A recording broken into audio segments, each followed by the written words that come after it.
Top quality और consistent performance के लिए सिर्फ सिल्वर पंप्स। टॉप क्वालिटी और कंसिस्टेंट परफॉर्मेंस के लिए सिर्फ सिल्वर पंप्स, नाम याद रखना। नीरा आणि भीमेच्या खोऱ्यात पडत असलेल्या दमदार पावसामुळे खरं तर पंढरपूरच्या चंद्रभागा नदीला खरं तर पूर आलेला आपल्याला पाहायला मिळत आहे। काल खरं तर हीच पाण्याची पातळी प्रचंड अशी वाढलेली आपल्याला पाहायला मिळत होती।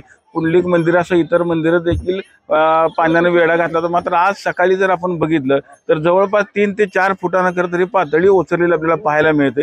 मात्र सगळ्यात जर महत्त्वाचा जर बघितलं तर विठ्ठलाच्या दर्शनाकरता येणारे हजारो भाविक हे खरं तर चंद्रभागेमध्ये स्नान करून विठ्ठलाचं दर्शन घेत असतात। मात्र काल ह्या आलेल्या अचानक पुरामुळे खरं तर आपत्ती व्यवस्थापन कक्षाचा बोजवारा उडल्याचं आपल्याला पाहायला मिळत आहे। आपण आता बघू शकतो की हाच तो महाद्वार घाट आहे। ह्याच घाटावरती अनेक भाविक जर आपण बघितलं स्नान करताना आपल्याला पाहायला मिळतात। मात्र आपत्ती व्यवस्थापनाचे कुठलेही तर नियोजन असलेलं आपल्याला पाहायला मिळत नाही। कुणी अलाउन्सिंग करताना आपल्याला दिसत नाही किंवा लाईफ जॅकेटवाले कुठली बोट आपल्याला दिसत नाही।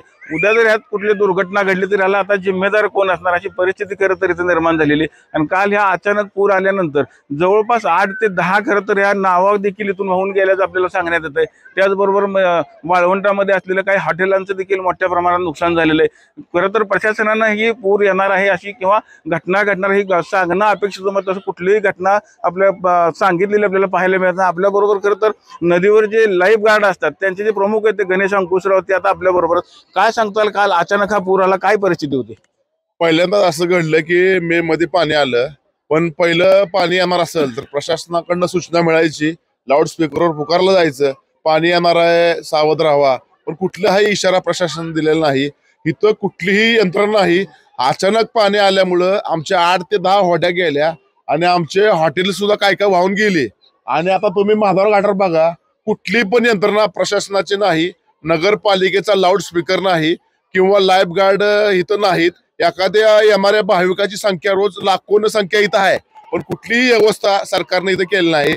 आमची अशी मागणी आहे की बाबा की मंदिर समितीच्या माध्यमातून कमीत कमी एक 50 जे शूमर आहेत लाईफ गार्ड देऊन इथं तैनात करणं गरजेचं आहे।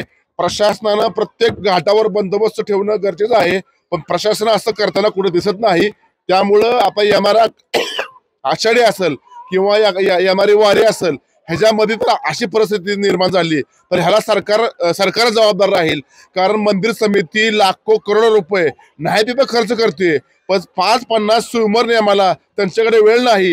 ह्यासाठी आम्ही रितसर जिल्हाधिकाऱ्यांना आमदारांना प्रत्येकाला पत्र दिलंय, पण ह्याची कोण दखल घेत नाही। या अचानक आलेल्या पावसामध्ये आमच्या कोळी बांधवांनी आदिवासी बांधवांनी काल 3-4 जीव वाचवले। आपण बघितलं असेल की काल ह्या अचानक ह्या चंद्रभागेला आलेल्या पुरामुळे अनेक मोठं नुकसान झालेलं आहे। मात्र आपत्ती व्यवस्थापन कक्षाचा खरं तर बोजवारा उडलेला खरं तर एकंदरीत पाहायला मिळत आहे। तर त्या चंद्रभागेच्या पात्रामध्ये अनेक भाविक आपण बघू शकतो की कशा पद्धतीने आता हे स्नान करतात। मात्र कुठलाही तर लाईफ गार्ड असेल किंवा कुठलीही यंत्रणा किंवा यांना सांगण्याकरता नाही, खरं तर ह्या भाविकांना या पाण्याचा अंदाज नसतो। मात्र अनेक भाविकांचे जीव खरं तर या पात्रामध्ये गेलेले आहेत। मात्र आपत्ती व्यवस्थापन कक्षाचे किंवा नगरपालिका असेल कुठलाही माणूस इथं उभाच नाही किंवा कुठलाही कर्मचारी इथे तैनात नसते आपल्याला पाहायला मिळत आहे। त्यामुळे आता खरं तर आपण बघितलं तर भविष्यात जर हा पूर आला किंवा आता हा उन्हाळ्यामध्ये पहिल्यांदा इतिहासामध्ये पहिल्यांदा घटना घडली की उन्हाळ्यात हा पूर आलेला आहे। अजून पावसाळा खरं तर चालू व्हायचा, पावसाळ्याच्या अगदी परतीच्या पावसाला खरं तर पंढरपूरमध्ये हा पूर आलेला असतो। त्यावेळेस तरी कमीत कमी आपत्ती व्यवस्थापन कक्षानं जागरूक राहावं, इथं खरं तर स्विमर ठेवावे, त्याचबरोबर लाईफ जॅकेट नावामध्ये बसताना असावं, अशा सगळ्या यंत्रणा तैनात करणं आता गरजेचं आहे। चंद्रभागेच्या पात्रातून कॅमेरामन जगदीश सर, रवी लवेकर, TV9 मराठी।